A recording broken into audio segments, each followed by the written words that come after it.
నేను శాసనం ద్వారా నిర్మితమైన భారత రాజ్యాంగం పట్ల నిజమైన విశ్వాసం విధేయత చూపుతానని భారతదేశ సార్వభౌమాధికారాన్ని సమగ్రతని కాపాడుతానని ఆంధ్రప్రదేశ్ రాష్ట్ర మంత్రిగా నా కర్తవ్యాలను శ్రద్ధతో అంతఃకరణ శుద్ధితో నిర్వహిస్తానని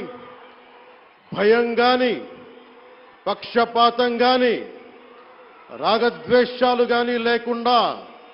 రాజ్యాంగాన్ని శాసనాలని అనుసరించి ప్రజలందరికీ న్యాయం చేకూరుస్తానని దైవ సాక్షిగా ప్రమాణం చేస్తున్నాను. నేను కొణిదెల పవన్ కళ్యాణ్ అనే